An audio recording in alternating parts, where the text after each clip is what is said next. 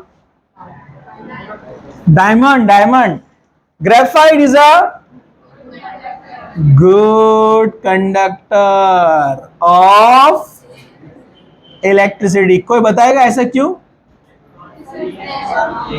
Yes, यहां पर free electron available है ना, क्योंकि 3 ही बॉन्ड बनाए है ना, उसके पास 4 अनपेड इलेक्ट्रॉन है ना, तो एक इलेक्ट्रॉन घूम रहा है, मतलब मोबाइल इलेक्ट्रॉन। इसलिए तो graphites are used as electrodes. Use किया ना हमने, अरे भाई ग्रेफाइट को एज ए इलेक्ट्रोड्स यूज करते हैं ना, कैथोड ग्रेफाइट, एनोड ग्रेफाइट, देखा ना आपने, बैटरी से कनेक्ट करते हैं उसको। बंद किया क्या आपने माइक वाले को?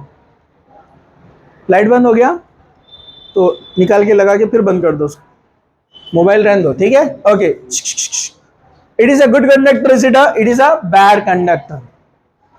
बकमिंस्टर फेलेरिन, 3 साइंटिस्ट थे, इन्होंने उसको क्या किया है? डिस्कवर किया है 1985। पता है ना आपको? हाँ, ये बाद में इंक्लूड हुआ है सिलेबस के अंदर, पहले नहीं था ये। 1985 में उनको इसके ऊपर नोबेल प्राइज मिला था तीनों को। अरे याद है कि नहीं आपको? स्कूल में पढ़ा है ना आपने? क्या सर पुरानी बातें लेकर बैठे बनना, जमाना गुजर गया बनना, जमाना किधर जा रहा है और आप पुरानी बातें निकाल रहे बनना। अरे बराबर है कि नहीं? याद है कि नहीं है? ये फुटबॉल शेप होता है ऐसे, जरा ध्यान से देखो। बकमिंस्टर फेलेरिन, कार्बन 60, याद है क्या? कार्बन 60 ये ऐसे होता है, जरा ध्यान से देखो। मैं इसको आपको बताता हूं ड्रॉ कैसे करने का। एक हेक्सागोन बनाने का, इस हेक्सागोन को जोड़ने का पेंटागोन्स,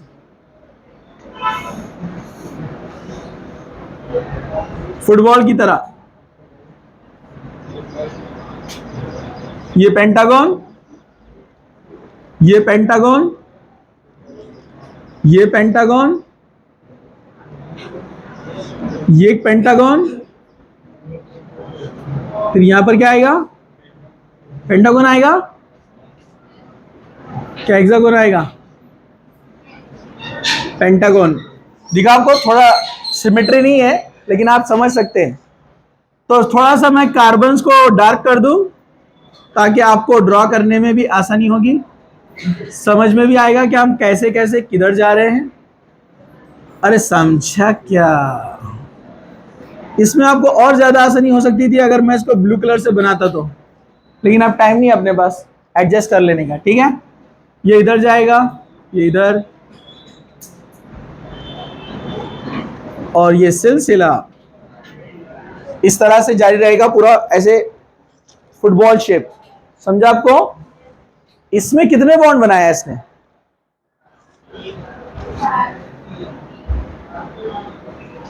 3, sp3। यहां पर भी फ्री इलेक्ट्रॉन्स अवेलेबल है।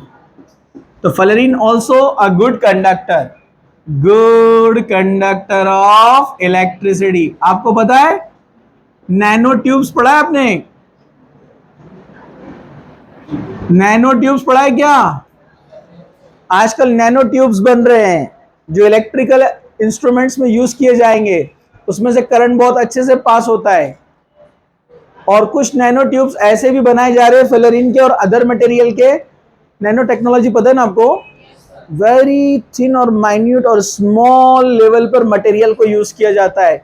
इवन कुछ ऐसे इंस्ट्रूमेंट बनाए जा रहे हैं नैनो टेक्नोलॉजी से कि वो इंस्ट्रूमेंट के अंदर फैन भी है, वो इंस्ट्रूमेंट के अंदर मैकेनिकल पार्ट है, रिंग्स है, और वो आपके इंजेक्शन में डाल के नस में छोड़ा जाएगा और वो आपके बॉडी में ट्रैवल करेगा। वो कार्टूनों में बताता था ना कुछ तो भी पुराना, उनको इंजेक्शन देके छोटा बना देते, वो बॉडी के अंदर घूमते पूरा। तो वैसे रियल में अब छोटे छोटे मशीन्स को नैनो टेक्नोलॉजी से बनाया जाएगा और अंदर छोड़ा जाएगा आपके बॉडी में, वो जाकर ट्रीटमेंट करेंगे अंदर। है ना? अजीब लग रहा है ना? हाँ, वो जो केमिस्ट्री ने एवरीडे लाइफ का जो बोर्ड में जो पार्ट है ना, अरे पता है ना आपको, उसके अंदर ये पार्ट आएगा। नैनो टेक्नोलॉजी के बारे में छोटा सा डिस्कशन किया उसने एक पेज के ऊपर, तो उसके बारे में हम देखेंगे वहां पर। आपको पता है नैनो टेक्नोलॉजी से अभी हेलीकॉप्टर्स बनाए जा रहे छोटे छोटे, कितने मालूम? मच्छी के उतने, स्पाई के लिए, एक कंट्री दूसरे कंट्री का स्पाई करने के लिए, मतलब जासूसी। मालूम आपको? कीड़ों के उतने उतने छोटे छोटे वो ड्रोन्स बना रहे हैं, और वैसे कलर और वैसे डिजाइन नहीं है, कोई भी समझेगा कीड़ा आकर गया है, और उसके अंदर कैमरे लगे रहेंगे, वो पूरा रिकॉर्ड करके जाएगा। उसमें बहुत सारे डिफिकल्टीज आ रहे हैं अभी, लेकिन धीरे धीरे वो बहुत उसके आगे बढ़ रहे हैं, इसलिए नैनो टेक्नोलॉजी को बहुत डिमांड है आगे। ठीक है, तो ये यहाँ पर थोड़ा सा एलोट्रॉप्स के बारे में डिस्कशन था कि ये एटम्स सेम होते, these materials, these substances are made up of same atoms, made up of same atoms but have different properties, इनके properties अलग अलग है। हम इसको इन शॉर्ट बोल सकते हैं, they are physical different, they are physically different, लेकिन कुछ केमिकल प्रॉपर्टी भी इफेक्ट करती है, क्योंकि हाइब्रिडाइजेशन चेंज हुआ है ना। समझा आपको? ओके, इसका फोटो ले लो, इसको स्टॉप कर दो।